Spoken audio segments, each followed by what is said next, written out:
continue to build legacies on this station right here. This is Branded After Dark, and I am Branded, and I'm glad. First off, I want to thank all you people out here that's been on hold for a long time. And when I say a long time, I'm talking about a good hour, 2 hours strong. People out there definitely want to hear the guests that we have tonight, and I can't stress enough that I appreciate all you people out there in Japan, you people out there in Germany. I got some Germany people out in the building tonight. And, of course, you know what I'm saying, our hometown, the United States out here, and we got a good show for you tonight.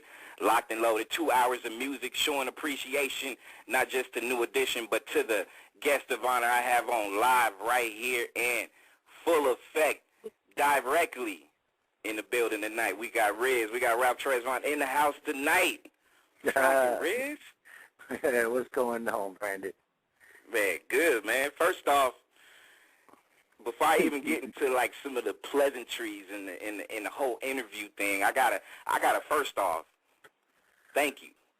And when I say thank you, I'm talking about thank you for the decades of music memories and the decades of you giving us listeners your God-given talent, and us to be able to kind of look into not just that talent, but also into your everyday life as not just a musician, but as a person. And us media people, you know, and like I said, I waited a lifetime, literally, to have this, be able to have this moment on the air with you, because I've been a lifelong, what some of my people out there call it, like, NE lifers. Like, I've been a lifer for a long time. And I appreciate it from the bottom of my heart, bro. I'm glad you're here, and thank you for the contributions you've given. No, man, it's been my pleasure. I mean that from the bottom of my heart. It's been a beautiful ride. God has been real good to me and the rest of the fellas. And, you know, we've come a long way from Roxbury, Massachusetts, man, and to go out here and, like you said, have people from Germany, London, Japan, China, Australia, all over the world, man, United States. Just, you know, it's been a dream come true, and I've enjoyed it probably more than the fans have, man. It's been great to be a pillar of, you know, good music and standing for good morals, and just, you know, what the industry was about when I came into it. It was about feeling good and uplifting folks and putting out the type of music and the kind of messages that, you know, gives people something to look forward to, man. You know, give them an escape from the norm and what the normal everyday life has been for them. And, you know, that's what it did for me. I listened to music. I put my headphones on. I went into another world. So it was really like my goal to try to give that. That's what I wanted to. I wanted people to feel when they listen to my music, to be able to escape and go somewhere else, man. So it's really been my pleasure. And then after all this time, man, 30 years in the game, and still have sold-out concerts, people anticipating. Yeah, people anticipating when you're doing something next and all that. It's been nothing short of a blessing, man. I've been blessed, and I appreciate it more than you know. How does that feel? Not just, you know, you started in the mass, and you know, like I said, from somewhere, you got somewhere just by what was given to you from upstairs. And I mean, how does that feel now? Like, you know, like I said earlier, we got folks overseas staying up whatever time zone they got going on right now to listen to see what you got going on. Is that not humbling? It's very humbling, man. It's indescribable. You know, it's really indescribable. You figure I've watched a lot of artists come and go. You know, artists that came before me, artists that came after me, and you know, I'm still here doing what I'm doing. Still got a chance to be a part of the industry that I love so much, and a part of the music legacy that we started so long ago, man. Just to be able to continue that, and it's just been a blessing, man. I eat, I feed, I sleep. This is what I do, and to be able to, since I was 11 years old, so to be able to continue doing this, man, and not have to run out and get the average 9 to 5, man, it's just kind of a blessing for me, man. That's all I could say. No doubt, no doubt. So many people out there, man, it's been wondering, man, what's up with Riz? How's not just life? I mean, you kind of broke it down and explained it, but you know what you been up to as far as music and stuff in the works, the whole nine? You know, just kind of really, to be honest with you, trying to put together a magic project. You know, one of the main things I've been doing right now is if I'm going to do music and continue doing it, I got to do stuff that I haven't done before. And that's what it is. Like, when you come out And then when, you know, I'm used to coming out and all the doors are open, all the tables, just everything is always laid out for me. So with the industry changing as much as it has, Right. it's like I want to come out and do something special. So I'm just trying to put together the right songs, the right team to move the songs or the album or the project, and the right things surrounding the album, you know, expand away from it, you know, not just doing the normal release and, you know, running on the road kind of thing, but to really do something unique and special. That's kind of what I'm trying to put together. If I can really line it up, it's coming together. But at the end of the day, you don't want to I just don't want to come out there and just throw some more stuff around and hope it sticks. I want to put together the right team so I can make sure it sticks, make sure people hear it, know about it, and be relevant right now. So in order to do that, I'm taking my time with the music thing. I'm also, you know, I've been running around doing a lot of, I've done a lot of theatrical things with gospel plays and regular plays in general, doing guest appearances in different movies and things like that, just getting my acting skills and my theater skills together so I can try to venture off to that and see what it can be. Helping other artists get out. You know, my daughter's singing. She's doing her thing right now, helping her thing get off the ground properly. And then also, you know, always we got the heads of state, me, Bobby Brown, Johnny Gill, doing our thing with the shows and performances, trying to put together some other project, maybe a little EP or album around us so we can help kind of brand that out there properly.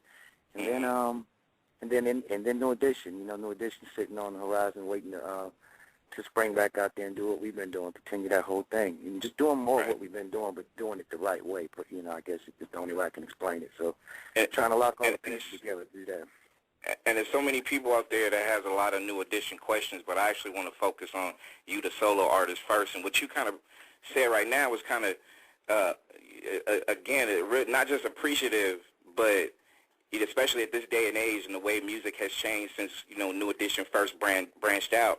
The fact that you said that, you know what, I need to go back to the lab and kind of add something new to myself, or basically kind of go back, not start from scratch, but do something that fits you and makes you comfortable as an artist. And a lot of people will probably say, you know what, Riz, you got a legacy right here. You could sneeze on a track and you probably good. It'll go gold or platinum. You know what I mean? Like that's what probably a lot of people will probably say. But I appreciate the simple fact that you actually just kind of brought it out there, just let people know, hey, you know what, I'm a focus on what I feel is right to put out there to the fans, and you got to get props for that.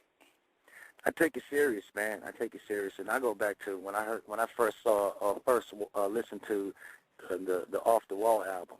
You know, when I first saw Mike really branching out as a solo artist. My first solo project or projects, I kind of was just moving off the momentum of New Edition and off of Ralph Tresvant and what we had done up to that point. So it was real easy to just put some quality music together, get with some quality producers, Jimmy Jam and Terry Lewis, in fact, and trying to go out here and just release some stuff. And you know it was going to be played. You know it was going to get taken serious. It was going to be moved, you know.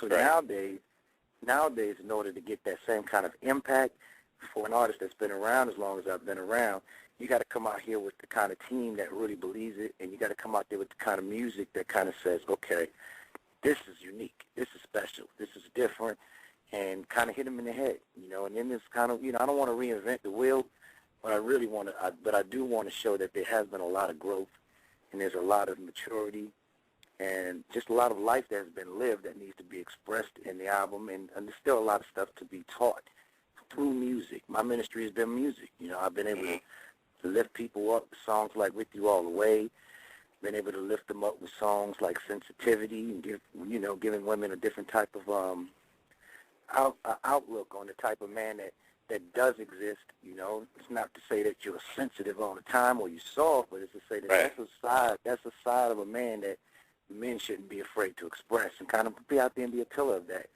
You know, and those kind of records, I want to continue being able to do groundbreaking topics, sounds that, you know, help express the topics and the way it's sung. And just it takes time to really put together that type of a project. You know, at this point in time, I could throw something out there. I got plenty of records in the can. I got, man, hundreds, maybe even thousands of records recorded that I can just put out. But at the end of the day, it's bigger than that. It's, you know, it means more than that to me. So I want to make sure I come out with something that really hits home to a lot of people, touches a lot of people in areas that aren't being touched right now. I got to do something that's not being done. When I dropped the, like when I dropped my first project, the gangster rap and all the other really hardcore kind of the kind of music was coming into play, was taking over the game, and I could have easily did the Prerogatives or the Poisons or the whatever that was that my boys was doing, but they had that on lock. They had that on lock. There was no need for me to express that. So I like to go against the grain and find what's not being done, and how can I do it in a way that still competes with all that stuff. And so that's what I'm doing with this next project. I want to come with something that's unique and moves people in a different kind of way.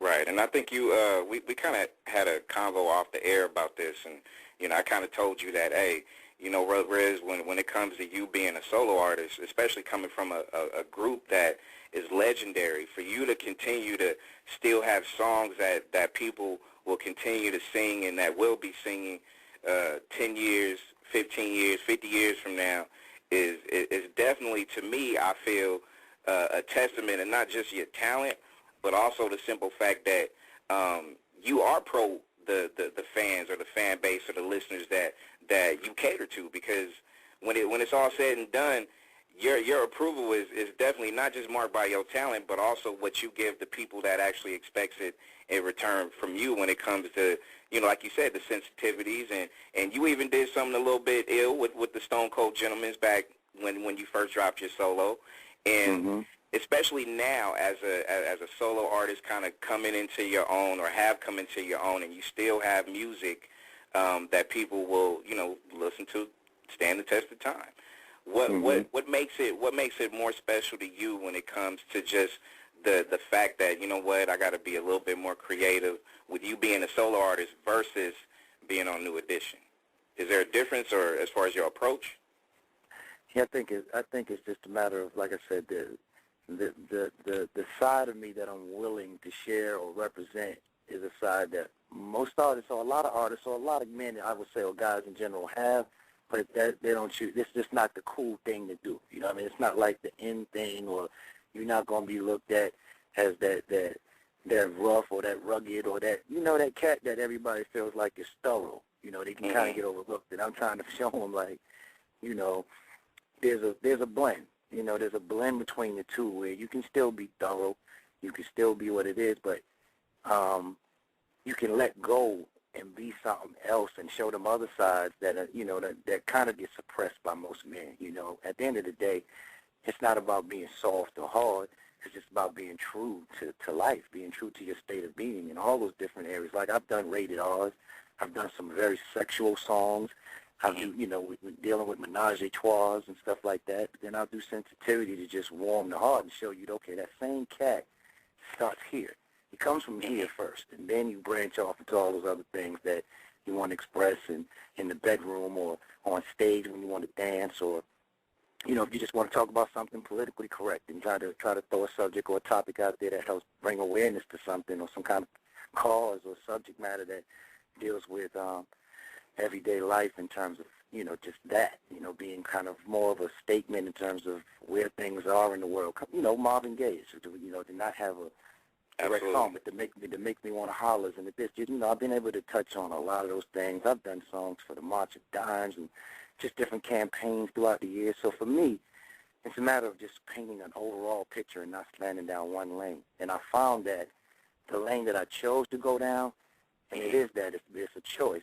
The lane I chose to go down is my own lane. Pretty much, if you wanna hear this type of music from this type of artist with these type of subjects, you got to come to me. Right. No doubt. I feel you. So in a lot of ways, especially with your solo career, man, like a lot of it, and even with NE, because I feel like, well, we're gonna get to NE questions in a sec, but as a solo artist, it's like you said, it's that's a piece of your soul. Anytime that you put something on wax, so to speak, so a lot of your personality kind of goes into it. You got to have that diverse way of thinking, not just to survive in music, but just a way of life, right? Exactly. It's a parallel. It's like where I'm at in life right now is probably what you're going to hear in the music, or see how I'm performing it. It's just the swag that I'm coming with the music and the movement that I'm giving it, you know, the persona that I'm giving off when I'm delivering the music. All of that stuff is a testament to where and who I am, what I've been through, what I've learned, what I know, you know, and what I want to share with people in terms of, you know, I don't see this out here. I don't see this guy out here representing this. So, you know, let me do that. Let me be that dude. I don't mind. And it's hard, man. Trust me, it's hard when you got all the fellas out there making analogies like, oh, that fool is on that Ralph Tresvant, you know, meaning that he's soft or he's weak or whatever. And I hear all of the junk. I hear all that, but at the end of the day, you know, when I walk through the room, hold on to your girl. Because underneath, she's looking over like, okay, you can be all that thug you want, but that's what I'm looking for right there. There you go. And I think, too, hey, that is so classic, but that's so true, though. You know what I mean? In a lot of ways, you know, even the fellas, and I told you this too, man. When it comes down to it, like us guys, we could be super strong and macho the whole nine, but you know, in a lot of different ways, man. You done saved a lot of relationships with the sensitivity joints, and you done saved a lot of it with my homegirl joints. We're gonna spend that a little later too, but I mean. We didn't say you didn't saved a lot of relationships, man. I know you had brothers or people, man. You know what, Riz? You didn't save my life with them tracks, man. Oh man, you know I get it all the time, man. I saved a lot, and I helped a lot of them break up with that. Do what I got to do. I showed them how to break up real classy. You know, it's not working. It's not working. But at the end of the day, hey, Riz, I ain't gonna lie, dude. Like I didn't have that joint on like once before, bro. Like. You know, she didn't heard it in the background, and she, you know, what do you mean? Why are you playing that song? You know what I mean? Exactly. That's what I'm saying. That's one of them songs the women love to hate, but it's real like that. So, you know, that was the worst. When a woman got that song dedicated to them over the airwaves, it was like,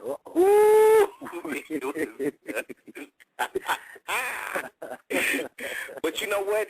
In life, though, the thing that was so raw with it was the fact that what you said was a lot of brothers can't articulate. They can't really put it into words. That's why they throw it in there and be like, you know, this is what I'm feeling. Same thing with sensitivity and you know, my homegirl was like, you know, still the dopest track ever to me, just for the simple fact that that's some stuff that I be trying to express, and I can't express it. So throw in a Riz joint, and I'm good. Ain't that what music, you know what I mean? Exactly. Ain't that what music used to do for us, though? I mean, it was the same thing. We didn't know how to talk. You know, when we was younger, we didn't really know how to express. We threw on whoever knew how to say it best at the time, whether it was a Marvin or it was a Teddy P or whoever it might have been. You know, at the end of the day, you find something that Michael Jackson was saying, and you put it on in the back, or you send it to her through, you know, the mail. Whatever you did back then to get her to track or to get her to listen to it, dedicate it over the radio. And that's what it was about, you know, being able to have that outlet and be able to use things that you can't say it this way. You know, it's like buying a Hallmark card. You know, it's the equivalent to buying a musical Hallmark card. You can't always express yourself, but you go through there and you find something that says it for you, and boom, here you go. You know, but do what I got to do, man. That was the song they loved and hate. I'm telling you right now. That was funny because at the time there was a girl in the studio that I was dating at the time in Minneapolis. And I was cutting the song, and I had just met her during the time period, you know, when I was doing the song. Bad little girl, man. She was fine. And we hook up all the time while I was in Minneapolis. I stayed down there for about 3-4 months. I can't remember how long it was exactly. And she would come in the studio, and she would hear me doing the rated R's, and she would hear me doing some of the sensitivities and some of the other songs on there. And when she got in the studio, I heard me cutting. She was just me, her, and Jimmy Jam in the studio, and she heard me cutting, do what I got to do, and I came out of the booth, and she was just boo-hooing. Just crying. I'm like, what's the problem? She's like, because I know this is exactly what's going to happen. And I was like, no, sweetheart, you know, this is new. You know, I'm not feeling that like that to you. This is, you know, this is my way of, there's no songs that teach people how to break up properly. Right. That's why you got so many bad breakups, you know. So, you know, I wanted to do a song that addressed it in a way that, you know, it helped people understand it doesn't have to be a bad breakup. You can break up in a smooth way where, you know, you can still be friends. But it wasn't really going toward her. the end of the day, it ended up being real. That is what happened. So she kind of had ESP on that one, saw through all of that. But yeah, it was just, right then and there, I saw the power. But you know the cold thing about it though, Riz, is the fact that it's still relevant to this day, man. Like, you know, did you know when you made that after it was done, like, you know what, it's gonna stand the test of time, and 20 years from now, people gonna slap that in there, and it's still gonna have that same feeling or that same meaning that it did when you first dropped it? Now, only God knows what it's going to really do. You know, you cut the kind of song that you hope will stand the test of time, and that's what I meant by the type of subject matters that you address and how you sing them.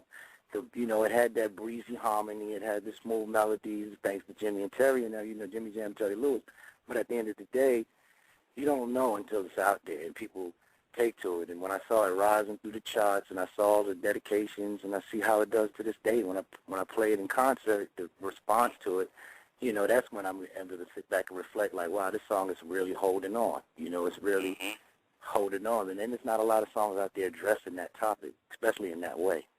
Right. You know, I gotta do what I gotta do and break your heart. But you know, that's kind of cut and dry. But at the end of the day, it's real.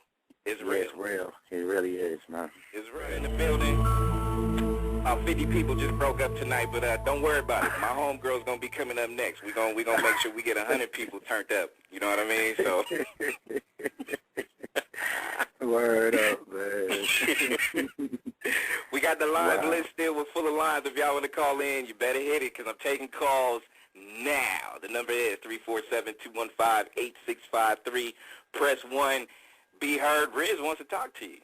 So, I mean, you know, don't get nervous. Riz not going to bite. You know what I mean? Riz, yeah, he love the ladies.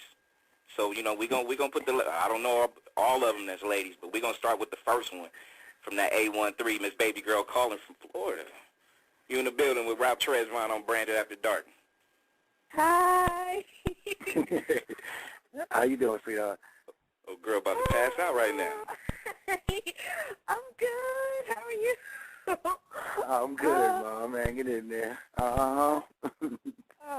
Okay. I'm trying not to scream. I'm not trying not to be a groupie on the line. Okay. No, you could. Yeah. Okay. My question is, your daughter was on like a couple of months back. Did you have a song with her? Are y'all planning on making a song? Yeah, we did. She actually wrote a song for us, and we already recorded it. It came out really nice. It's in the process of being mixed down right now, so, you know, that'll probably be surfacing real soon. But she's kind of trying to wait till her album's done before she spring that one. That's one of her aces in the hole, for lack of a better word. She's holding on to that one to kind of, whatever she's doing, she wants to springboard off that. But, you know, the Quell thing is, and even in my mind, I tell her the same thing. It's about you doing you right now. You get you out there.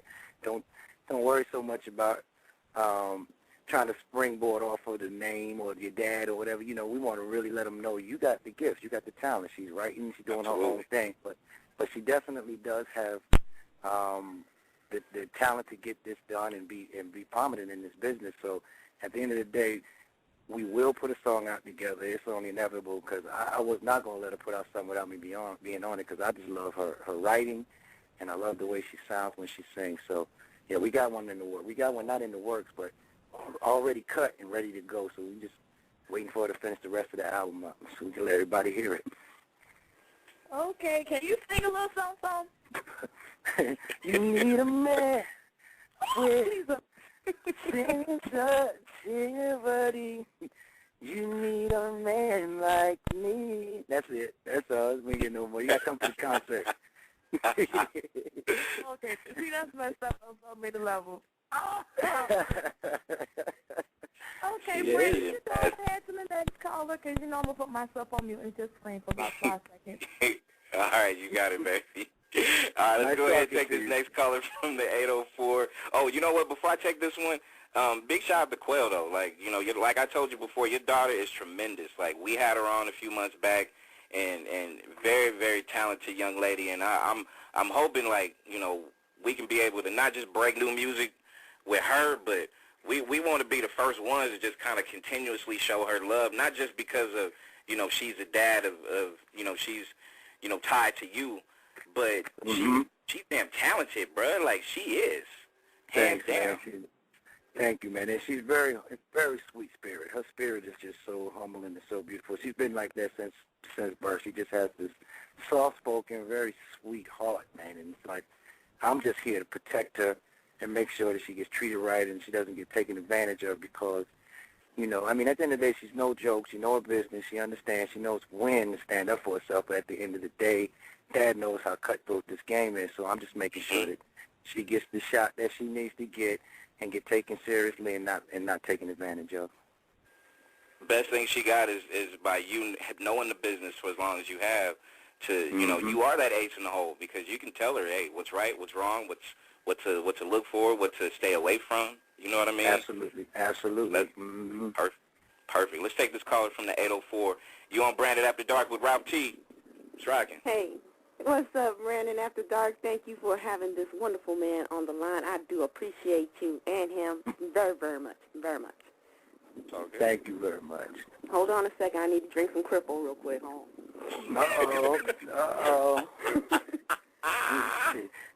girl, lady soldier from the Rosettes. How you doing? Yeah, that's Rosette. You got to be a Rosette drinking Cristal and Ripple. You know. Rosette, stand up. You know we got about 1,000 of us on the phone right now, so yeah. I'm loving it. Shout out to the Rosettes and the Rizaholics and all of that good stuff, man. Yeah, no doubt. I'm loving it. Oh, Lord, man. Okay, let me get my senses right and be professional. All right. I got two questions for you, Riz. I'm going to make them real quick. The first one is, well, actually, before I ask a question, first I need to say thank you because, bro, you saved my life. You answered one of my personal emails through the Facebook, and I was going through a really, really dark, tough time, and you were kind enough to shine a flashlight and let me know that, you know, life can get better, and I do appreciate you for that. Oh, baby girl, that's the least I can do. I'm appreciating you reaching out, you know what I mean? So that's what it's all about right there. You know, that goes deeper than the music. You know, when you connect with somebody on the level that you have and the kind of support you show me, it's only right for me to be able to reach out and give you whatever it is I can give you in terms of, you know, if it's wisdom, if it's music, if it's friendship, if it's a big squeeze or whatever it might be, you know, you got that. And I thank you for it. I would be remiss if I didn't mention that real quick. Oh, you're welcome. Okay. One of the questions was, should one of your fans think that you could do a collabo that would knock it right out the park, how would they make that suggestion to you? You bring it to me just like you know, like we talk on Facebook and Twitter and all that other stuff, man. I'm listening. I listen to all of that. I read everybody's comments, you know, as many as I can. I'm sure I missed some, but I go through them all the time, and I'm listening all the time, and I'm looking for suggestions and different things that to you guys would make the next project I do special. So all you got to do is suggest it, man. I'm listening. If it makes sense and I can pull it off, I'm going to do it. Amen to that. Amen to that. Mm-hmm. And the other question is, some of us don't get to travel a lot and are stuck in little itty-bitty towns. So do you ever get a chance to, like, do an offshoot show in a place that's not such a large forum? Yeah, you know what? It really boils down to, like, most of the shows I do. It's not like I get up and I say, okay, I want to go to Iowa tomorrow. I want to go to New York or L.A. You know, I get up and either my management or me myself will get a call from somebody or a promoter that's working that area and say, man, I want to bring you down to such and such. And then they put together whatever the offer is or whatever they're trying to put on the table, and if it makes sense and I can pull it off, I'm there. But I like performing. It's not like I prefer to perform in any particular city or not. You know, my thing is, you know, where the offer's coming from. So if an offer comes in for me, where are you, as a matter of fact? Mm-hmm. Where are you? I'm in Richmond, Virginia. Oh, you see, if an offer comes in for Virginia, then I'm there. No folk, we used to go through there a lot with New Edition, and I've also gone through there as a solo artist, but it's just a matter of where the offers come from and if they make sense or if they're real, the promoters are real and they're not, you know, somebody out there just playing, and I'm there. That's how it usually works out. But when I Riz, put out you want me to go ahead and toss that my email out there to the people that's trying to lock Riz down? You can just go ahead and hit me up, hit Branded up at Branded at Nexxlegacy.com, Nexxlegacy, Nexxlegacy.com. Serious offers. Definitely send that email. Holla at me, and I'll make sure I pass it on to Riz, and we can go ahead and make that happen. If you are out there, I'm Riz's unofficial PR right now. So if you out there and you want a piece of a legacy to be done, all you got to do is send that email to me, and we'll go ahead and start the negotiation process like yesterday. Absolutely. Absolutely.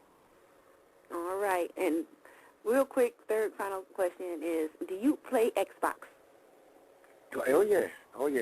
My son's on it all the time. I just got to connected to my joint, so now I'm doing it hands-free. Oh, boy. Okay. I know what it is. All right. Okay, well, what I'm going to do is I'm going to hit you up on the Facebook with my gamer tag and friend me, all right? Okay, you got it. Cause I don't want you to say it on, then everybody will bum rush and I'll wait till I see yours, and I'll accept it, no doubt. All right, Lady Soldier, repping them Rizettes. All right, let me get off the phone so they can have their turn. All right, appreciate the call. I'll see you out on the social network world. All right, let's do another. Let's take this caller from the 941. You in the house tonight, Branded After Dark with Ralph Tresvant. What's rocking? Hey, Riz, how you doing? I'm good. Who's this? And this is your sister, Yoga for Tresvalingo. Tresvant, all different spellings. What's going how on, you girl? Doing? I Nothing. can't complain. Just basically want to tell you, keep up the good work. Mm-hmm. And that I love you, and keep the music coming, and looking forward to seeing you November 20th. I'm going to do my best. I'm going to do what I do, and, that's all I can do, Mom. But, I definitely appreciate you calling in, and you will see me soon. Oh, yeah, most definitely. Mm-hmm. And I don't have any questions because I know all the answers. I heard that. I heard that. I ain't mad at you. Well, you go, baby. You go. Yeah, because I ain't mad Love you, bro. Love you too, Mom. Okay, then. All right, we got a lot of calls. So you people, if you hang up and then call back, you're going to lose your line. You're going to lose your place. Call in 347-215-8653. Told you we had a ton of people on the line. Let's take this caller from the 803. You in the house tonight with Ralph Tresvant. What's rocking? Hello? You right, live. Hi.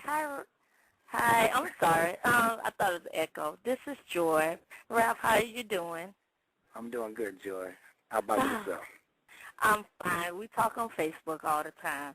Yeah. But I just yes, we do. Haven't got that booking yet, but it's coming. We're working on it. Okay. What's your favorite food? What do you like to eat? I know when I get you here, I got to do that Southern thing. So I just want, what's your favorite that you don't get to eat on the road? I'm just a home cook. I'm a soul food man. I'm a soul food kind of guy. If you make me that home cook, that home soul food, I'm good to go. That's all I need. Red velvet cake, pound cake, sweet potato pie, collard, yeah, pecan pie, red velvet cake, banana pudding. Mm-hmm. Yeah, that's me right there, right down that alley. One more question. I sent you a link, but people that are trying to get in the business, I know you get this question all the time, but like you were saying about your daughter, you're protecting her because it is a cutthroat business. I'm around a lot of artists, and you'll be amazed at how many people take advantage of money, copyrights, or whatever. What would be the thing that you would advise them on the most, like as far as trusting people in the business? Well, I would advise them, first of all, if somebody's really believing in you and your talent and where they can take you, and they wouldn't be asking you to spend any money. Exactly. That's the first thing. When people start asking for money and asking for lots of it, for everything that needs to be done, it's something that usually the red flags will go up. You know what I mean? Because to me, if somebody believes in you and they're real with it and they really got the connections that they say they have and all that, they wouldn't need any money from you to say they can get it from their own, or they would spend their own money to get it done because they believe in you that much. if they're asking for money, then I would check into it real thick. One more question. I know everybody's on hold. I have some T-shirts for you that I designed for the Rizaholics and the Riz girls that be on Facebook. We already did it. I will send you my email address so I can give it to Marvin or whoever, I make sure that you get it before we see you. So when you come out with your project, we already have our shirts. That's what's up. That's what's up. I want y'all wearing them in the front row at the concert. Columbia, South Carolina, we represent all the way. I love you. Thank you. We're waiting on the new album to come out, and I'll leave my information for you. Thank you, sweetie. Thank you, baby. I'll see you soon. Right. Yep. A lot of love tonight. Keep that love coming. Let's take this one from the 424. You in the house tonight on Branded After Dark. Reyes was rocking. Hello. Hello. Hi. Hey. How are you? Hi, Brandon. Hi, Rizzo. I'm another one of your Facebook friends. Well, who is it? What's your name? This is Marcy Yvonne.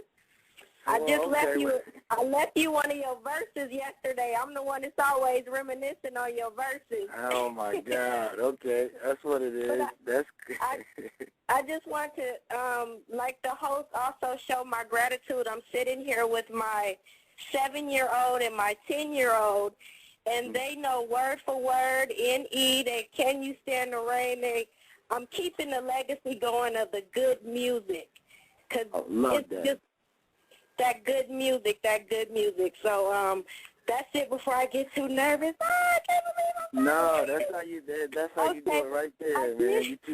You teach the kids. That's what it is right there, because I'm doing the same thing. My kids grow up on all that good stuff. And, I am watching out for your daughter. I see she's on the Scream tour. I saw that yesterday. So I try to keep up because I'm also trying to get into radio myself. But I did have a question before my time is up. I wanted to know, since you did start in a group, what was your favorite group growing up? My favorite group growing up, hands down, would have to be the Jacksons. Okay. And that's just from just a teen idol kind of standpoint. Once I got in the game and I started noticing Heat Wave and the Temptations and the Delphonics, and New Edition's pattern their style out of behind a lot of different flavors. But I would say the main combination would be, the whole synchronized dance routine that and the wearing the same outfits. Any group that was doing that kind of thing, the harmonies that are built on the kind of harmonies that we do, the 5-part harmonies and stuff like that. Those are the groups that I gravitated to as a youngster. And then as I got in the industry and got older, I got to really appreciate what they were doing. So between us, Brooke Payne, which is New Edition's choreographer and has been our manager for a while, he's the one that really kind of instilled into us that Temptations look and all of that. But as far as the group itself, we were a combination of the new, the Jacksons vibe and that new street thing that was going on with hip-hop and breakdancing and popping and all that. Right. So that's where we were as little youngsters. And then he incorporated into us that style of the Temps, Four Tops, Delphonics, and Blue Magic and all that kind of stuff like that. Right, and it definitely showed in all of you guys' work. Okay, and my second question was, when did you know that you were going to branch out on your own? I knew I was going to branch out on my own when everybody else left. I was going to say controversy aside, but it was when Bobby did his thing, Bell Biv DeVoe did their thing, Johnny did their thing, I did my thing. But I kind of always knew. I had a project going on. I felt like, as far as expressing myself as an individual, it was inevitable. It was going to be a matter of time to branch away from the same style that New Edition was doing for years and years. I knew that was going to become monotonous after a while, not in terms of not liking it, but wanting to express where I was at as an individual later on in life. I knew I was going to get there someday. So, as I got older, I wanted to express that, and New Edition was still doing and known for a specific style. I knew we were going to have to start doing other things in order to express it. The individual side. you did awesome, because I'm sitting here just like, oh, my God, all these years later. Well, Thank you so much for doing stuff like this and even being so nice to us on Facebook, because so many times we be thinking, you know, people are fake and phony, but you are just one of, I always tell people, I say, he's just an awesome, you know, celebrity person. He's not on that power trip. And I'm just grateful to God to have people like down to earth and human, you know, and thank you again. Thank you, Brandon. You're welcome. I appreciate that, Ma. Thank you. And, you know, it's more fun for me. You have no idea how many times I get up and I grab my iPad and try to see who's hitting me up, who's on there, and blah, blah, blah. It's just as much fun for me as it is for you guys. So, and Riz, let me tell you, bro, like, exactly what she was saying, that it's that simple fact that you are down to earth and that you are humble and that you do speak to the fans, and, you know, once the fans holler at you, you holler at them back. That goes a long way, and people will never forget that. They will never forget that, because it is hard. We do live in a world where it's cold. The business of it's cold. It's hard for some of these celebrities to, especially of a status like you, to really holler back. I mean, but at the same time, you always take the time out for your people, and again, that goes a long way, bro. It does. Hey, man, Brandon, I don't know no other way to be, man. It's a testament, I guess, to my mother and my father and the way they brought me up, and my family. My whole family is real like that, man. You know, we grew up. They was chitlins and hog maws. You know, I mean, they was taking me on fishing trips, and that's what I'm saying. You know, just that whole family environment and going hunting. I mean, you know, just going out in tents and spending 4th of July together. You know, that's all I know. That's what I came from. So that's what I pass on. That's what I walk in. I walk in those moments, those memories, those days. That's kind of who shaped me and molded me to where I am now. So I just don't know no other way to be, man. I've ran into the artists that you're talking about. I've had favorite artists when I came in the game. And, you know, I go up to them and, hey, you know, I'm a big fan, this, that, and the other, and I get that cold feeling like, yeah, they really don't want to be told. Right. You know, I've seen it, and, you know, it was just something that I looked at and said, well, you know, I will never be like that, and I'm glad I'm not. You know, and like you said, it goes a long way, and not only that, people will forever remember these moments. I mean, not just the music, but the fact that you are reaching out to the fan base and showing you appreciation. It goes a long way. And let somebody asked me this question, and I definitely need to throw it to your attention. You know how it is, especially you kind of brought it up too when you took a piece of the Jacksons or, you know, some of the other groups back in the day, and New Edition as a group molded itself into what you guys are today. Same thing with fashion, especially now. I'm not sure if you agree with me, but now it just seems like it's fashion first and then talent second. When you guys were starting out, it wasn't even like that. Well, we didn't have all the tools to work it that way. You know, nowadays you got so many things that can cover up the fact that you're not really talented, or you can't really sing, or you can't even really dance. You know, with the videos and the visuals and all that. When we came up, I mean, you really had to know how to do that. You had to go in the studio and you had to sing them notes, or it wasn't going to work. You know, there was no way to fix it that way like they can now. And so now it was, so you couldn't base it on the fashion or the look or the, you know, that was just something that you added after you had the talent, after you had to get. You couldn't even get a record company to look at you if you didn't have that first. So at the end of the day, you know, I do see what you mean. The point is very well taken. It's like the game has to go back to talent first, and then all of the promotion and all of the bells and whistles that come after it, you know, that should come afterwards, just like that. Because you got to look at it this way too. When the music that stands the test of time is the music and the artists of people that put their talents first before even branding themselves as a marketable figure in a lot of different ways. You know what I mean? Exactly, man. And then you got to go. You know, you can see it. It's clear as day when you see artists that come and go. They like microwave. They get maybe an album, maybe two. If you're really lucky nowadays, you get 3. But then you got to be able to go on the road and perform this stuff live in front of people, and you don't have all of those things that you had in the studio to make it work, and people see right through it. As soon as they see you up there and you don't have that it thing, you know, that thing that just says, wow, I really enjoyed myself, or that was nice. They sounded just like the record, or blah, blah, blah, blah, blah. And you can't produce that. You can't bring that to the table. Eventually, all that's going to come out and it slowly starts trickling off, and it's hard to keep going because after the records die out and the record companies aren't spending a gang of money on you no more, if you haven't established yourself as a real artist that can really perform and really go out there and make people want to come out year after year to see you do the songs that were hits at the time, then you have nowhere to go. You have nowhere to go but down. Right.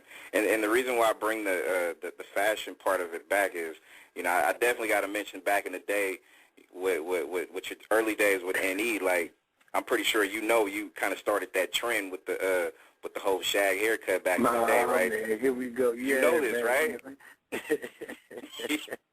And I gotta tell you, Riz, before you get it, I gotta tell you, like, my brother's resting in peace right now. Like, his whole purpose in life was, I kid you not, was to capture the Riz look back in the day with the hair, with the clothes, the whole nine, and I would never forget him to this day.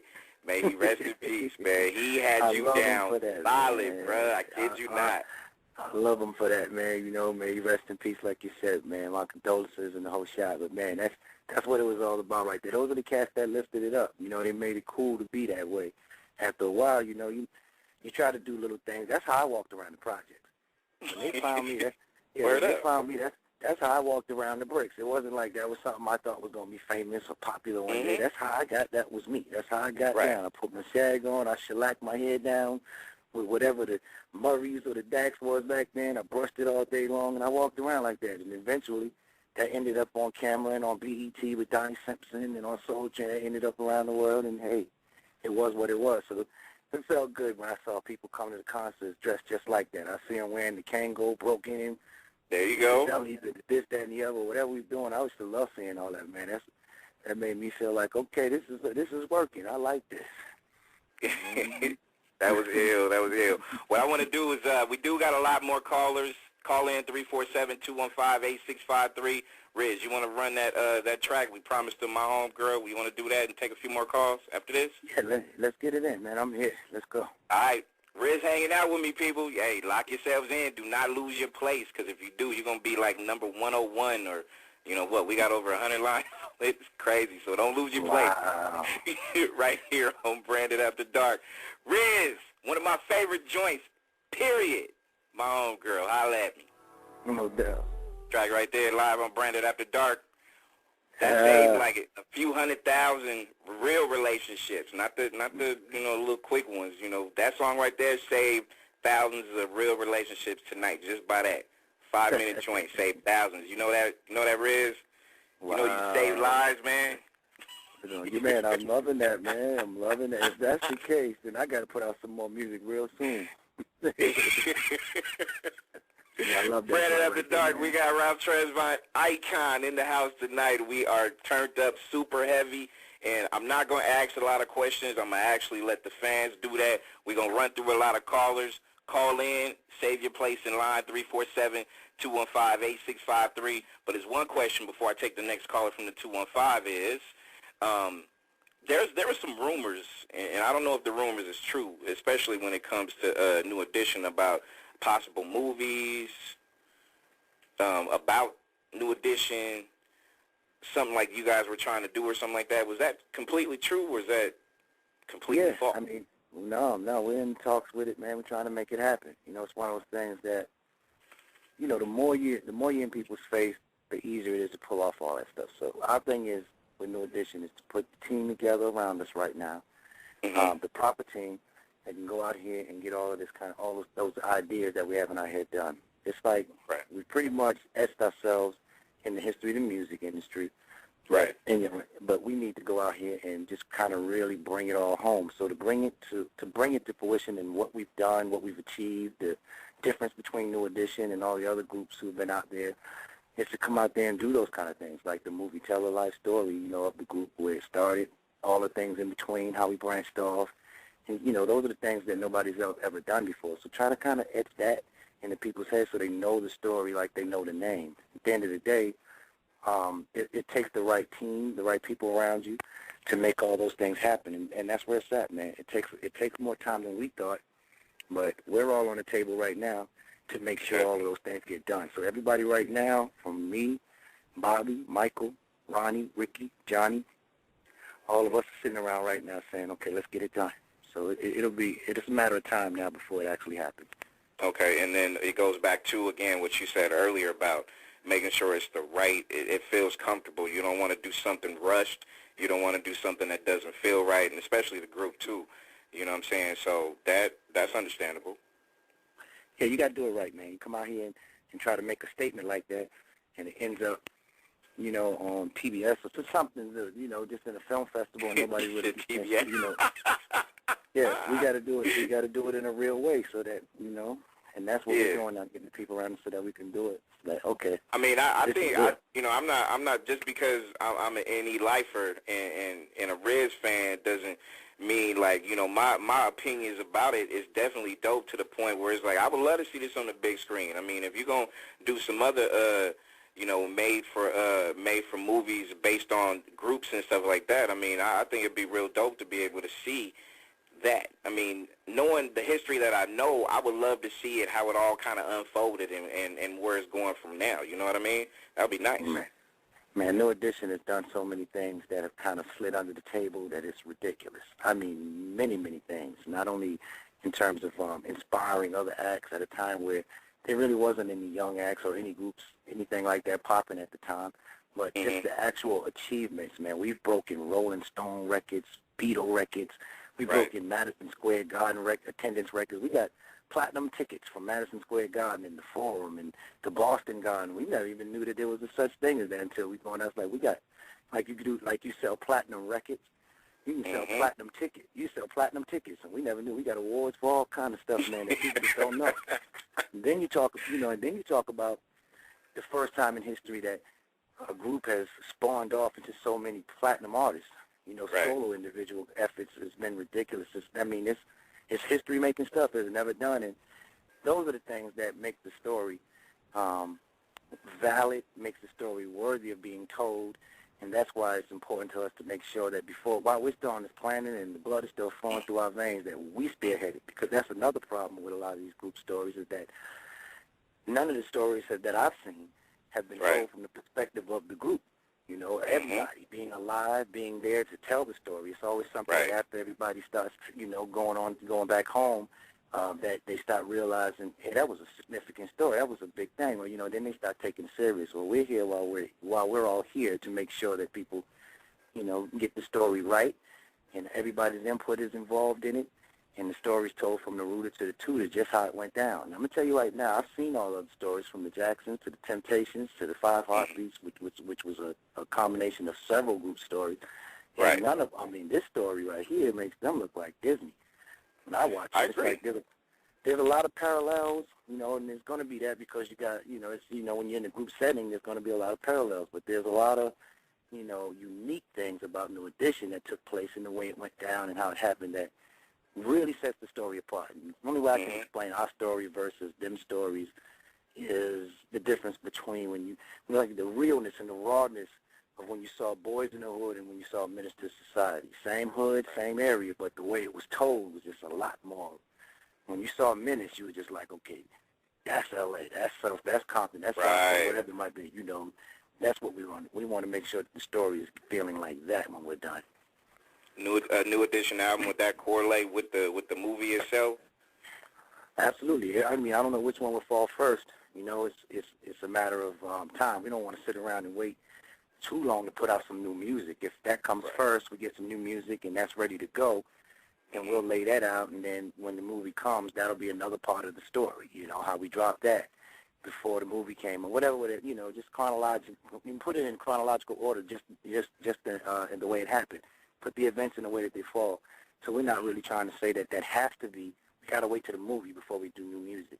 We're just going to go and let the chips fall where they may. But if doing a new album is going to be a part of the story or what makes the presence of New Edition in the public or whatever you might want to call it, makes it significant enough where people want to see the story, in a different type of way. We know our fans sitting around and they want to see what it was, and they'll go see it. But the world at large want to see the story. So we're trying to make it significant in a way where by the time we drop it, everybody's anticipating what this could be and what it is. Right. And, To me, I think the legend will always be there. Again, it's the attention span that some of these people have nowadays.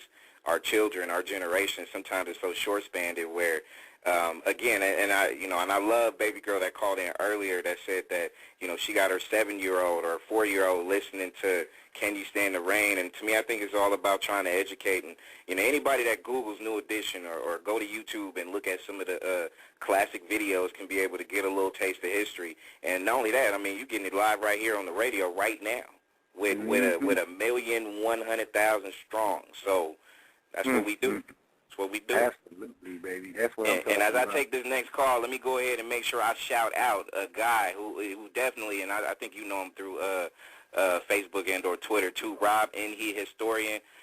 Man, Super guy. Got to shout that guy out, for real. Rob know more about New Edition than New Edition know about New Edition. Rob knows, I ain't gonna lie, Brady. I ain't gonna lie. Rob knows stuff that we ain't do yet. He know what we about to do before we think about doing it. Damn, Rob, you a bad most school. Hey, wait. So you saying Rob is like the left side of your brain, right? Like, he's that side. Man. Exactly, Rob. And then before we can get the thought out, he's already got it down locked. Love it. I love it. Big shout out to Rob, N.E. Historian. Definitely had to make sure I put that out there because he's a straight up diehard. I thought I was, but damn. Oh no, Rob is the truth, man. That's the truth. Rob, the historian. Robert, Riz Knob, whatever you want to call him, that man is the truth. He's a real dedicated cat to N.E. and he loves the group. And, ain't nothing but love for Rob from my end and from the fellas, too. I know at the end of the day, when they see all of the different things that he places and make sure people see the significance of, okay, and he does this, and they did this, and I've seen him drop stuff where he just goes down the line and talks about what we did on this day, what we did on that day in this year of whatever year it was. I was like, man, Rob is cold-blooded, boy. He got his thing down, man, He got it down. Well, I'm a Rob believer, man. That dude's the truth, man. Shout out to that dude once again, for real. Absolutely, Rob. Hold it down, baby. We gonna make sure that all that work you're doing is gonna pay off in a minute, Rob. Watch and see what I tell you, baby. Word up. Let's take this caller right here. Sis Branded After Dark. Riz in the building. Ralph Tresvant in the house in 215 area code. You are on the line. What's rocking? Hi, Riz. Hey, what's up? Who this? Halima. What's up, Lima? What's up? I just called to say hello. I don't have a question like the other caller. I pretty much know everything. Yeah, I was about to say, what you gonna call and ask about? Yeah, you know everything. Right? No, I was just calling to say hey. Well, good to hear your voice. Good to know that you are here. You listening to the After Hour Spot with Brandon. We getting it in right now. Of course. All right, well, I will see you soon. I'm not sure which show I'll be at, but I'll see you soon. That's what's up, Mom. Good to speak to you. I can't wait to see you again. Die hard. Bye. Bye. Straight up die hard. Let's go ahead and take this one out here in the Bay. 408. You in the house tonight, Branded After Dark. What's rocking?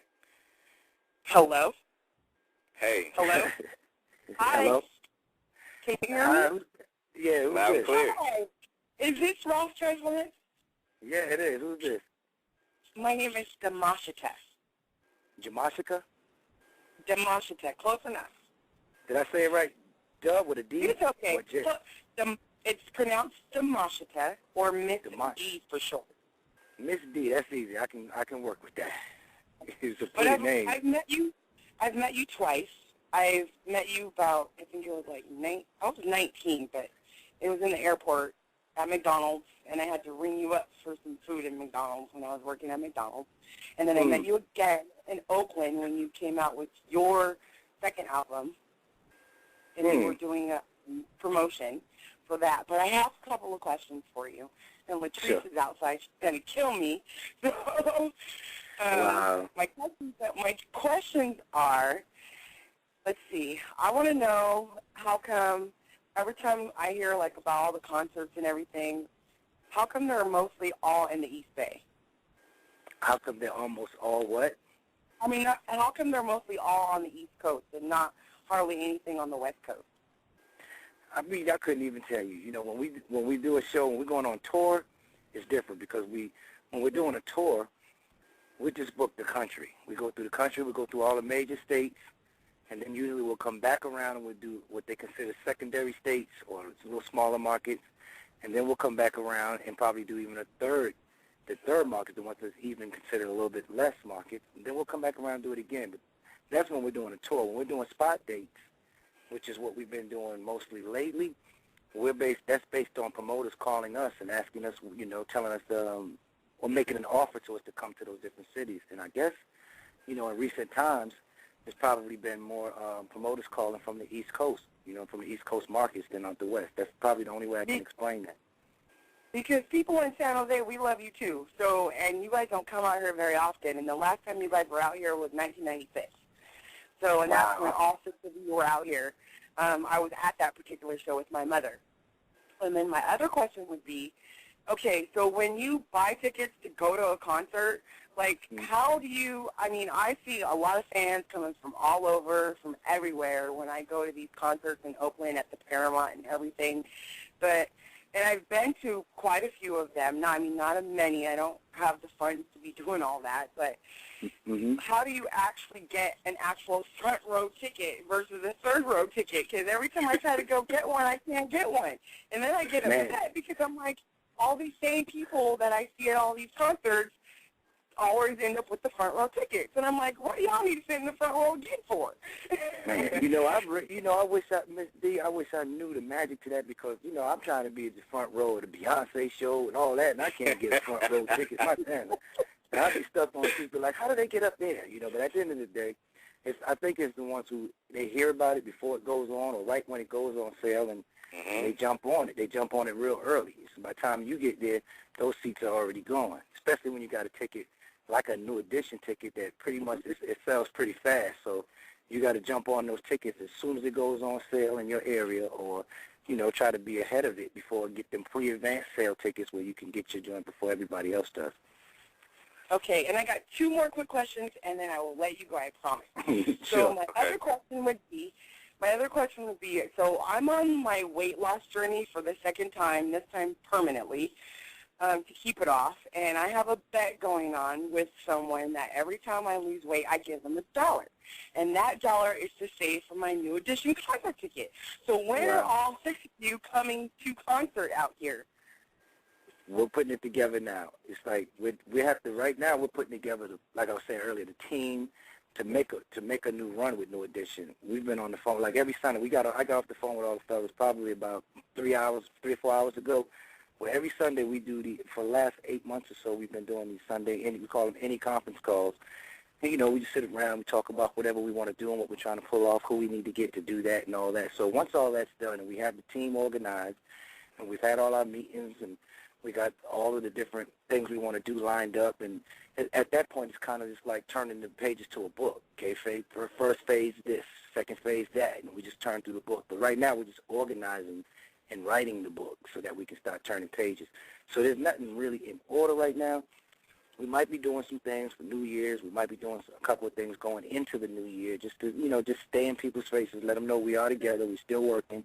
The Essence thing the Essence Festival we just recently did kind of brought a lot of anticipation. It's okay, they on the road, they back working, blah, blah, blah. But it was more of a spot date thing to let people know, okay, and he's back together, y'all. We working, we get ready to come with it. So now we want to put it together so we can do it the right way. And when it does go on sale, you won't be able to not miss it. You'll know it's on sale because it'll be on the air every 5 minutes. Oh, like I said, I don't plan on missing it. My dollars, for every pound that I lose, my $1 goes in a jar to someone, and they're holding that's my New Edition concert fund. So I'm down 70 pounds, and I got about 40 more to go, and I know that I'll have my ticket.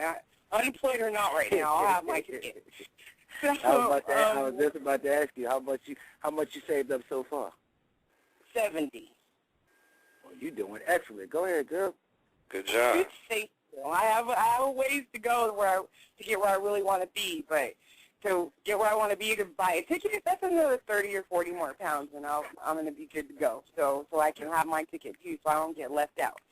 So my last question would be, and this is a question that I'm supposed to ask you from Latrice, but also for myself too. When you guys come to the Bay Area again, how does the meet and greet thing work? Because I've been on Candy's page, like Facebook page, and asked about that. And every time I ask about that for when you guys are out here, there's never like a meet and greet going on. I mean, I've met you formally twice, but it's like when you really want to meet you guys, to be able to interact with you guys and take pictures, how do you go about doing all that? I always just get the runaround about it, and I guess you have to be on your part of your VIP fan club, which I was before, but like at this time in my life, I'm not able to do that. So, I mean, how do you guys go about doing that? Are there special things that you have to do to be involved with that, or volunteer work? What do you have to do?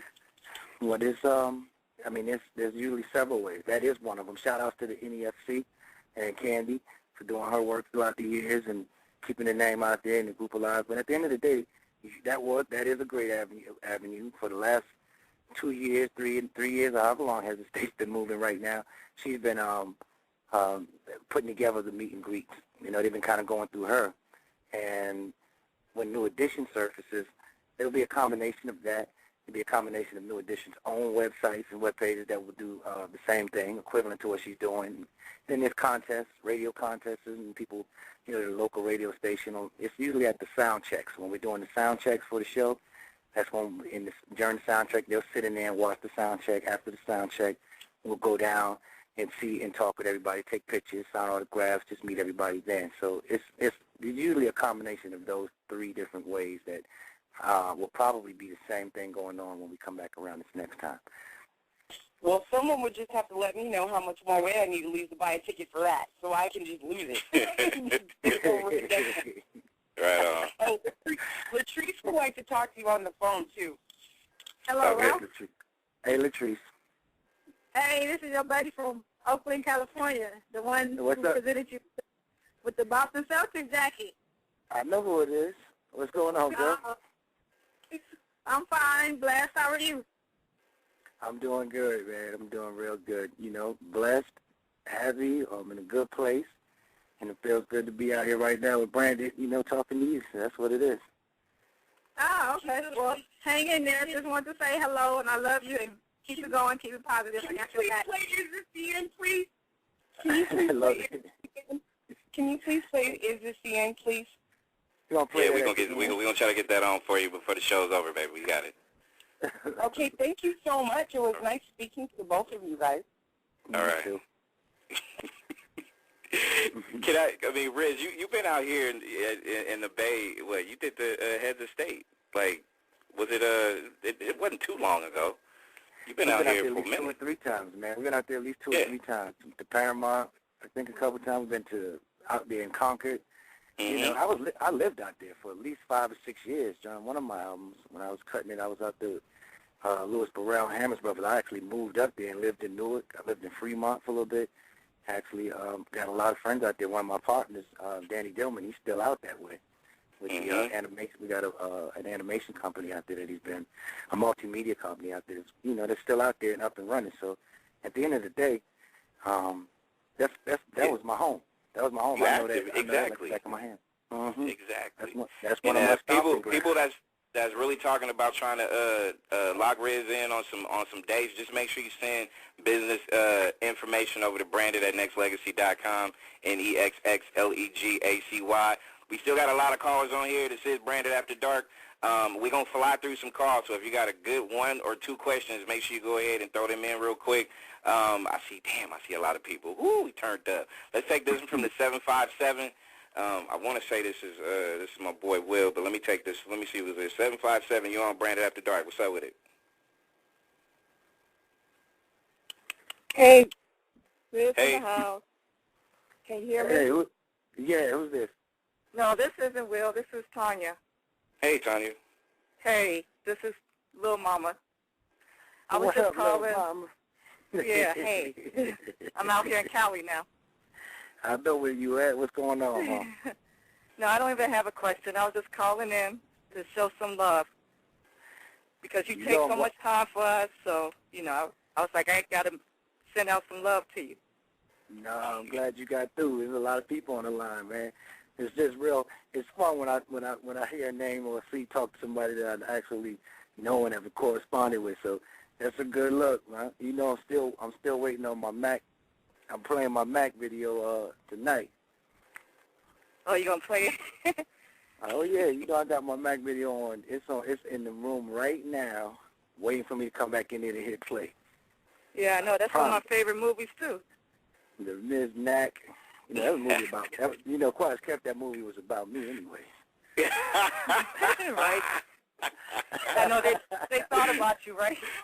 Yeah, they dedicated to you when you was a baby. Yeah, they knew I was on my way. They were trying to show y'all what was about to be on its way in the world.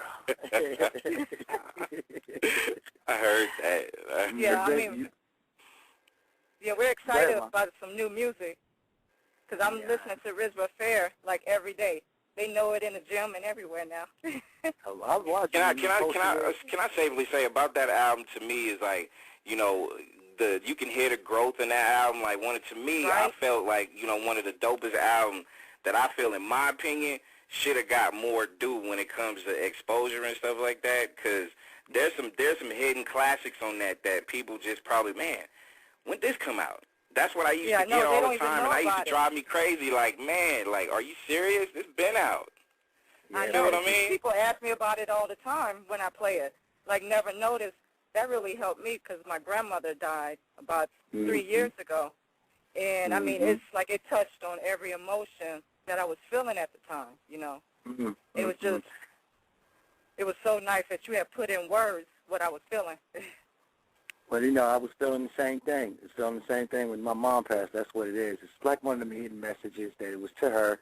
Sounds like a general subject about a female and a male who lost this, you know, his woman or to whatever it might have been. But yeah, that was. I wrote that in the spirit of thinking about my mom, you know, and missing her and what that was all about. So, you know, again, what we was talking about earlier, Brandon, it was about doing songs that really reflect where I'm at, and knowing that there's got to be somebody else out there that's been through this and felt this also. So here it is, and Tanya, you know, was able to place that same song and put it in her situation and get some relief, and get some sort of relief out of it, or, you know, just being able to, like you said, put on that record that speaks for you, and allow you to just sit back and whatever you're going to do, cry and just feel it, or just reminisce about it, or whatever it might be. Yeah, there are a lot of songs on that album that I thought needed to get more attention. It's just one of those things, the era it came out in, the timing, the people pushing it. You know, there's a lot of things that came into play that make it, you know, make it one of those things that gets hidden. And then Quiet as Kept, it charted, it made its movement, but the noise level just was real. It was real under the radar. Yeah, and I hope it still gets the attention. You know. And we're going to talk about the evolution of radio nowadays, and we're going to get into that in a second. But I appreciate the call, sweetheart, definitely. Yeah, thanks for calling, Tanya. You know I'm going to see you out there at some point in time jogging around L.A. Right. Okay, well. I appreciate it. All right, I'm going to slide through two more, and I got a question that I got for Riz. It says Branded After Dark. Let me take this one. Miss Love, you've been holding for a minute. You are on live, and please don't pass out. I'm not going to pass out, and I've been trying to figure out what to say. I'm trying to be nice. You know what I'm saying? I just want to hear him sing Mr. Telephone Man. Just a little bit. Just a little bit. You want to hear Telephone Man, huh? Yeah. I don't even remember how that went. That was when I dialed 611 repair service. She said, hello, may I help you, please? So there's something must be wrong with my phone, 'cause my baby wouldn't hang up on me. Mr. Telephone Man. That's it. Bobby sung that part anyway. Oh, my goodness. Yeah, we have fun. Hey, I'm not his backup singer, so you ain't going to hear me singing. I might do it in the shower when no one's listening, but I ain't doing it with a million people listening right now. You're going to be so crazy. You have always been my favorite. You and Michael Bivens was always my favorite. But you know what? I have always said if I ever got to talk to you or see you, I was going to tell you have the prettiest smile. Well, thank you. And every time I hear you sing, I can see your smile. Oh, that's sweet of you. I appreciate that, man. That's love right there. That's what it is. Miss Love, stay right there. Don't go nowhere. Let me take one more from the 4-3. You are on the air with Ralph Tresvant. This is Branded After Dark. It's rocking. Hello? You live? Hello? Hello? Oh, hey, man. It's T. Who's this? T. This is T. Pauline. What's going on, man? Ain't nothing. I just wanted to say hey and to tell you, of course, we're very proud of you and that we're praying with you through everything because I know it's going to be hot when it comes out, whatever it is. Well, I appreciate that so much. The love that I be feeling from you guys is what makes me stay in the studio, makes me want to continue doing this because I could have gave up left this alone a long time ago. But when I hear you guys anticipating new music and calling and just all the love you show, it's like I gotta continue. I can't stop. So I appreciate that. No doubt. And also, I just wanted to tell you that Bronny was trying to get through from Australia and she couldn't figure it out, so she asked me to tell you hey. Oh, Bronny's head. Yeah. That's the newest. That's one of the newest Rizettes. Yeah. That is too funny. Yeah, she came out to the show in Australia. And she was a sweetheart, man. Well, shouts out to Bronny. She can't get through. I'm sending my love to you, anyways, baby. Well, thank and you, also, Brandon. can I say all you people out there that's overseas, because I got some people in Germany that's sending emails and stuff like that. If you want to follow Ralph on Twitter, hit him up, Ralph Tresvant, just like it sounds. Hit him now. Just make sure you send that good hello, because yeah, a lot of people, man, they want to. a lot of these Germany ladies want to be Rizettes right about now. Like, okay, they're trying to figure it out. Yo, there's plenty of room. There's plenty of room on the team, man. We got Team Tresvant in the building, all that good stuff, man. Shout out to Team Tresvant, no doubt. Yeah, man, we got them all in there. They be working it out there. Well, I love you, Liz. Talk to y'all later. Love you too, T. You hold it down, Mom. Okay.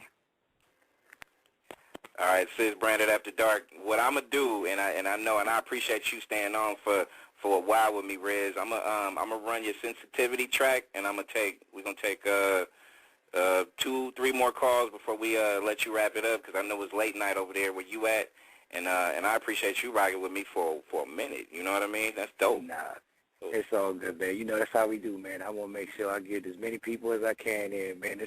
This been fun for me. I don't do this all the time. Like I told you earlier, man, the power of one dude, man. That's how it is. When you get people turned up from overseas and in the States and everywhere else, you know what I'm saying? Just hearing your voice and speaking your gospel, man. That's you got your disciples right here appreciating it. So power of one man, bro. What it is. Good looking now. Good looking. Classic track right here, Ralph Tresvant. One of them classics that'll never die. Branded After Dark. Ralph Tresvant, Sensitivity. Still getting a ton of fans. Look here, boy. That's a different type of breed right there, boy. So what you got to understand is they don't make them like that no more, son. Yeah, boy, that's dedication right there. No, sir. No, sir. No, sir. Man, you remember when you first, do you remember the first time you heard Candy Girl on the radio? Like, you and the fellas, how was y'all's reaction when y'all first heard that thing on the radio? Man, you know what? The closest thing I've seen to it was the reaction that they showed when the 5 Heartbeats first heard their joint. It was real similar to that. It was early in the morning, and I remember hearing and just calling all of the fellas, calling all of the grandma, calling everybody, just say, turn it on. It's on the radio right now. You got to listen to it. We on the radio. And that whole joint right there. So that's the closest that I've seen that kind of depicted what it was like. He was just really excited. Couldn't believe he was coming through the speakers. And I think I was talking to you about this earlier today when we was talking about doing the show. Is I heard the feeling was like you didn't think when I was coming up listening to music, it was so powerful and so strong. When I'm listening to, I used to sit down in front of the speakers and turn them toward my ears, and to me it was like another planet. And you was either born on that planet or you wasn't. You couldn't be where I am or where I was at the time and end up coming through the speakers that way. We were we was in the thick of it, really we in the hood, in the projects, Orchard Park and, you know, barely making meals and stuff like that happen. So at the end of the day, to feel like, to hear myself coming through those speakers that I used to sit in between as a little kid and just be involved, listening to Stevie Wonder and Michael Jackson and Ellen Champagne King and whatever else was going on at the time my mother used to play, it was like I couldn't believe that I was coming through the speakers like that. It was like, this is incredible. So it was like that kind of feeling for me. It was an awe moment, a shock and awe moment. But, you know, Bobby Brown always said it was going to happen. Bobby used to sit around and say, man, one day we're going to be on Soul Train. One day we're going to be on this. And I was like, man, whatever. You know, let's go do this gig, you know, whatever. Let's go do this practice, whatever. And then, you know, show us his name was Bobby Brown. And, you know, we was out there talking to Don Cornelius, performing Candy Girl and including all that stuff on his show. So that was the feeling, man. It's that really unbelievable feeling of, okay, it's really happening, man. It's going down. So that was the feeling. It was magical. That right there, you capture that, you put it in the bottle. That's something that you will never, ever forget in life. My question to you is, as far as how radio have evolved, do you ever see or will you ever hear another artist again kind of have that same feeling that y'all felt with radio? I think it's hard to say. You know, times are changing. I think that, you know, the artists that are coming out now, you used to ask any of them the same question, it's probably the same for them. You could probably ask Chris Brown or Drake or Usher or any of them the first time they heard their record on the radio, heard their voice or their song coming through the radio, over the airwaves. It's the same kind of, they'll probably give you the same response, man. I couldn't see it being any different. It's just one of those things that when you're in the studio and you're cutting it or you got your deal and all that stuff, it's one thing. But when you start start hearing it and seeing your video being played and all this stuff, it takes on a whole another meaning. You know, it's like, wow, it's really going down. I got a shot. I'm really out here now. So in terms of that, I think they probably are feeling the same thing right now. You know, it's no different. People still feel like radio is a magic place to be, and when your music is being played and spunked over it, it's still going to give you that moment. Mm-hmm. A lot of people are searching for those moments, and you know how it is now, especially with a lot of, you know, never hating on mainstream radio, but a lot of people would say, you know what, the soul of what it stood for is gone because it's ran by so many computers nowadays. It doesn't have the heart like it used to have. But here we are with online radio, and telling you this offline too. I mean, you know, 1.2 million strong, and people getting that same excited feeling like they have. Let me just let you people out there know that it's stuff like this is how legends are made. When you have someone like Riz come on the line and hang out, and even though we still have callers we might not be able to reach out to, but Riz is going to be back again, and he's going to still do it. And then Riz is single-handedly, along with, you know, all the other people out there that really want to appreciate the fans, is going to call in and give y'all that feeling again. So I'm just putting it out there to, you know, let the people know that it's here. It's not going nowhere. It's just evolving into a different place now. And you're doing your thing, man. What's going on with them 1.2 million people that tuned in tonight to hear what's going on? It's more than a testament to just what I've done in my career and the fellas, New Edition and what they've done, and BBD and Johnny Gill, Bobby Brown. I mean, it's all a part of our history, but at the end of the day, what you're doing over there in terms of bringing this kind of these kind of artists to the table is showing you how many people out there not being able to on a consistent basis hear their favorite artists, hear the music they grew up on and what they loved and what they enjoy and what they call music, what they consider real music, or the type of artists that they think should be out there in the mainstream on the norm. To me, when I saw the music changing, I always felt like, well, I don't understand why it's got to be this or that. I just felt like anything new should be sprinkled amongst what already exists. You know, why can't it be a combination of everything? So I can listen to the radio from time to time, hear some Confunction or some, like you said, some Marvin Gaye, and then I might hear some of what's going on right now, the new cats mixed in that, and it just makes the radio that much more fun for me. Yep. Whereas I agree. You just get shut down what was and go into something new like that's no longer relevant or valid or whatever it might be. Your show and those amount of people, that 1.2 million people that tuned in tonight when you announced that RT was going to be, you know, was going to be on there tonight, you know, they're on standby, waiting for something real, waiting for something that they can feel. I agree. Something that, yeah, it's a testament to what you're doing also, man, because you put it out there that I was going to be there.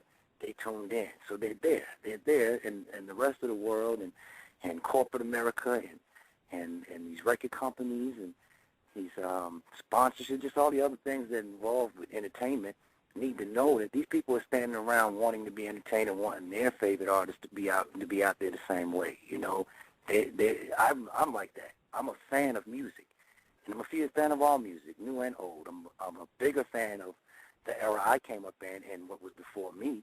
I'm a bigger fan of that because that's what I grew up on. That's what I know as real music and true singing and talent. But at the end of the day, it didn't take away from how I feel about some of the new stuff. I still enjoy it. I just wish that the outlets that are allowing the newer things to come out there still existed for, you know, the artists that have been around there and paved the way.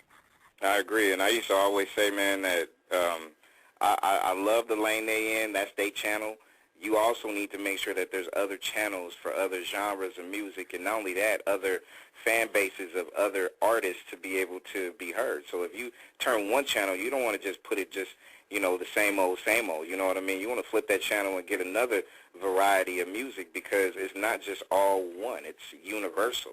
That's the way I was. That's the way it was. To me, it was. You know what I mean? Like, no doubt, man. That's music. That's what made radio magic to me. You know, you had to sit around all day to hear that record and with your tape recorder on pause before it came back on again. There you go.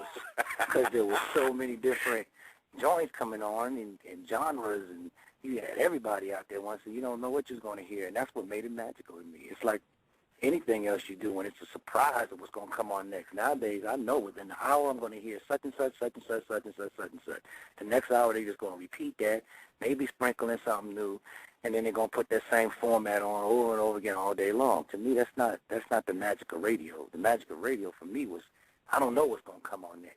I want to be pleasantly surprised with what I hear, and, oh, that's my joint, and jump up and be ready to record it or dance to it or sing along, whatever the case may be.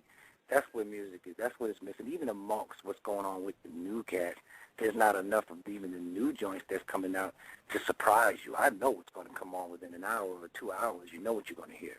You know, and that's not cool. That's not cool. Yeah, you hear one song, you're like, okay, I know I'm going to hear that like 2 hours from now, or not even that, like an hour and a half from now.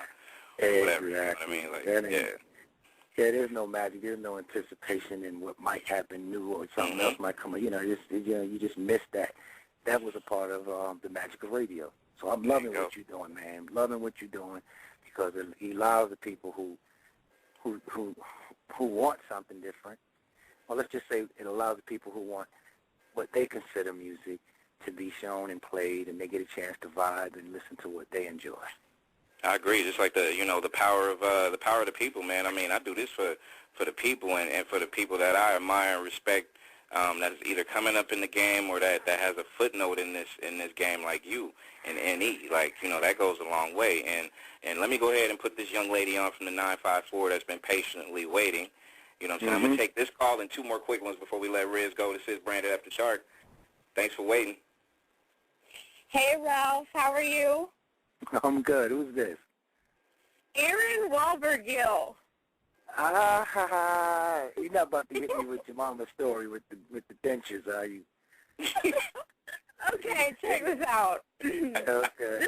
Hit me with the story. Let me hear the story with your mom. You told Johnny this, so I want to hear what's going on. Yeah, and I would have told you that night that I missed you and could have sniffed you and how you look like you smell good. That's amazing to me. I mean, you look like it. Love it. Love it. When a person can sit there and look like they smell good, you know that's fine. That is too funny. Well, I'm an avid bath taker, so I probably do smell pretty decent most of the time. Well, check this out. All right. My mom loves Lionel Richie, and we took her to a concert, and she screamed. Literally, this happened. She screamed so loud that she blew her dentures out of her mouth 3 ahead of us. Oh my God! My brother-in-law had to go find them after everybody had left. So when I told Johnny this story, he nearly died.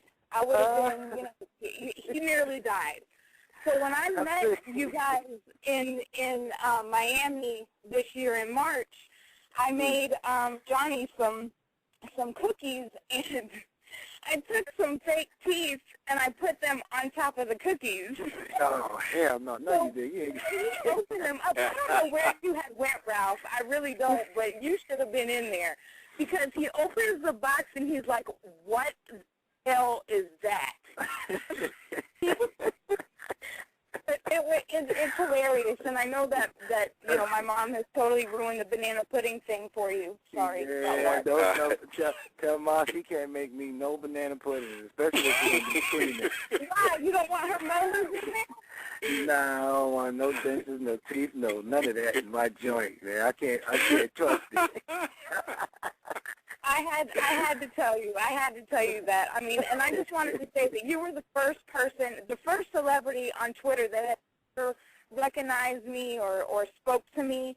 And to you, that might not, mean as much as it really, really meant a lot to me that, you took the time, and you take the time to talk to all of us. Well, you see I'm always in Twitter jail. I make it a point to get to as many people as I can.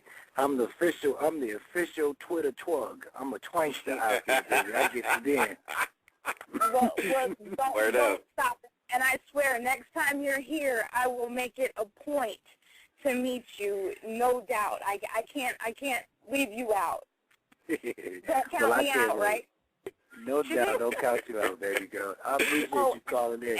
And just for the record, I would really, really like, and thank you for playing Money Can't Buy Me Love. Ralph knows that's my jam. Can you please rap for me, please? I did it on Twitter for you. Do what? You please do the rap in Money Can't Buy Me Love. All right, real quick. It's how'd it go? Dick. I said, diggity, diggy, diamonds, rubies, pearls, it didn't matter. As long as I'm spending dough, yo, I'm going to have her, I thought, so I bought till it drained me. And then all at once, yo, it came to me. This is no game about me or you. It's about a love that may be or may not be true, because what I really needed was free and sent from up above. I guess money can't buy me love. Hey. Hey. Hey. Shout out to Rob, any historian, and Nita Applebaum. She's been so sad she's been trying to get in to talk to you too. So shout out to Nita. Yeah, Nita, that's up in Boston. No, Nita, one love, baby girl. All right. Well, thank you. Like that, love you.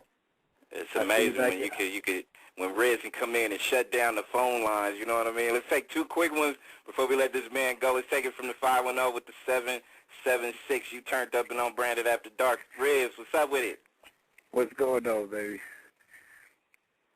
What's up with it? Yeah, who there? Hello? Hey, you live. Oh, hey, Brandon. Hey, Ralph. What's oh, my going God, on? I'm so nervous. I didn't have a question. Actually, speaking of sensitivity, I did have a question. It was a little different from all the other callers. I wanted to know, what are 5 things that you find most attractive in a woman? Oh, man, 5 things. Let me think. Yeah. I'm sure there's a whole lot more than that, but I'll try to find 5. I like a woman with confidence. Okay. Yeah, I do. I like a girl I just like style. I like a stylish woman. I like a woman with a nice body. I like a woman right on. Mm-hmm. How many was that? 2 or 3? I'm losing count. 2. 2. Let me see. see. But that's good. That was only 2. I like a pretty smile. Yeah, I like a nurturing woman. I like a woman that likes to nurture you like a mom would, take care of their man. I like that. My thing is more character building stuff rather than, external attributes. I like things that come from the inside. I like substance in a woman. Gotta be able to cook though. That's very, very important. Right on. A woman that can cook and she can win my heart most of the time. Mm-hmm. Hey, All y'all right. like to take Nice, notes. Southern nice. Southern food, like soul food. Remember, take notes, ladies. Yeah, that's No. soul Take food. notes. You can come to, you Okay. can come back, you can come backstage with a plate, boy, and I'm telling you, you can't. Oh, wow. Oh, yeah. That's nice. That's nice. That's nice. I heard that. Okay, well, congratulations on your new album. Can't wait for it to drop.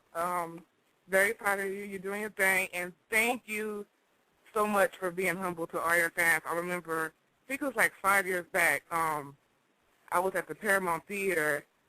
I think you were. I think Brian McKnight did a show with you guys. Yeah, and that's I was right. walking in. Yeah, and I was walking in, and I saw you standing out there. Looking at you were looking at something, a picture album, and I was so nervous. I was like, oh my God! I was like, can I get a picture? And you was like, oh sure, sweetheart. And you took a picture of me, and I was just, oh my God, that was just like hecka cool. So thank you. You got it, Ma. Anytime. I'm Thank sure you. if I see you Thank you again, for being we're humble. upgraded. You're welcome. Now that's all I know. You're very welcome. If I see you again, we got to update your photo. Oh yes, definitely. Mm-hmm. There you go. There you go. Good looking out. I'm going to tell you one more. Take this one from the 412 area code. You on Branded After Dark with Reds. What's up with it? Hello? Hey. Live. Hi. Hey, how you doing? Who's this? Hi. I'm okay. My name is Bernice. I'm from Pittsburgh. Bernice from Oh, my Pittsburgh. God. Yes, I can't believe I got through. I've been waiting so long. I'm glad we got you through, Ma. What's the word? What you doing out there in Pittsburgh? How's it going in Pittsburgh? Oh, it's going good. It'd be better if you was here. I know that's right. I just wanted to really comment and just say just thank you for being who you are and just always having time for your fans. And it just means so much to us. And I just really admire you so much for that. And I've been a fan since like '83, since the beginning. And I just thank you so much. I really do. I mean, you know what? I tell you like this. Me having time for my fans is not even an issue. I'm still one of them cats that I really appreciate my fans having time for me. That's real talk. It's like at the end of the day, I understand the significance of that. I understand there's 1,000 million artists out there that you could be following or enjoying, and you chose me. So at the end of the day, I don't have a choice but to love you back for that. Oh, thank you so much. And I'm just glad I got through, and I just feel like I'm 16 all over again talking to you right now. Oh, Well, my that's what's God. up. And let me tell you what, you can scream if you like, baby. It's all right. I would, but I don't want to wake my baby up. So. I know it's hard to get them to sleep. I know what that's like, too. So, yeah, you can keep it quiet. Yes. Yes, and I just can't wait to see you guys again, all of y'all together, and because I've traveled out to see you guys to different states and stuff. So I'm just waiting for the next show so I can see y'all put it down again. Okay, well, real soon. I know we're working on it now, so that should be soon enough. Going into 2012, we should be able to get it in. You'll see us soon. Oh, that sounds good. That sounds good. Thank you so much, and God bless. God bless you too, sweetheart. I mean, and take care of that baby.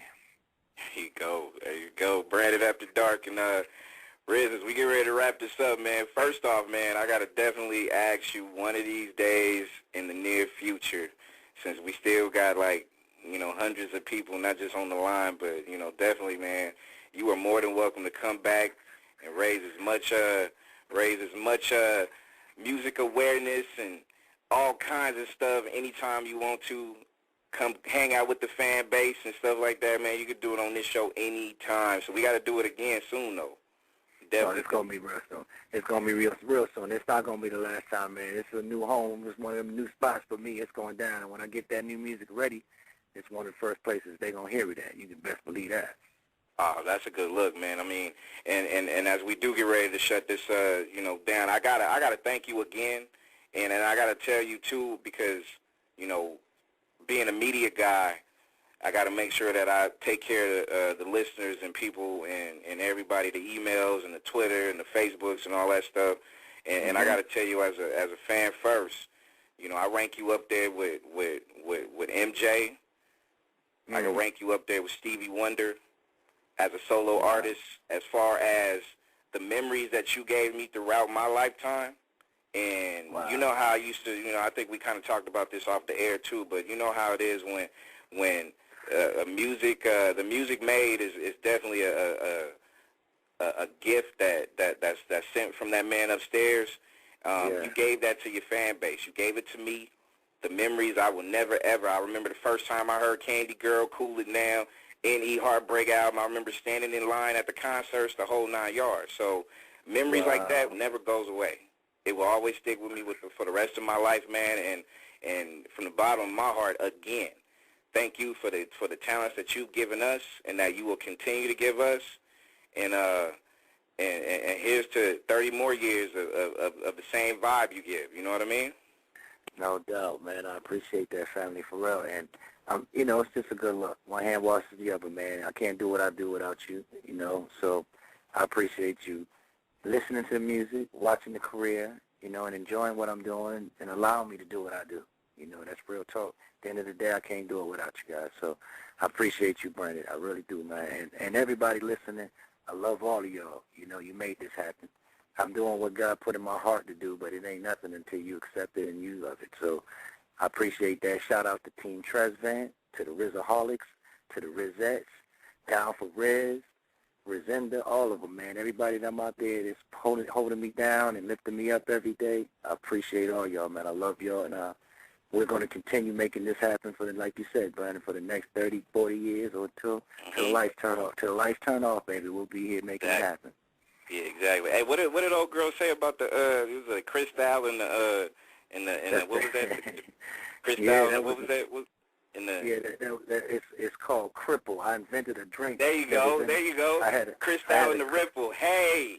Yeah. I had a club online. That I had one of them clubs. I had a club called the Boom Boom Room, and they all used to be in there. You know, everybody was down with me, and then the Rizettes and the Riz Hall, all of them. We joined in there, and that was my drink in that spot. I made them all Ripple. It was a Ripple and Cristal, so I called it Cripple. It'll knock you out if you go up in there like that, baby. And Cripple will make it happen.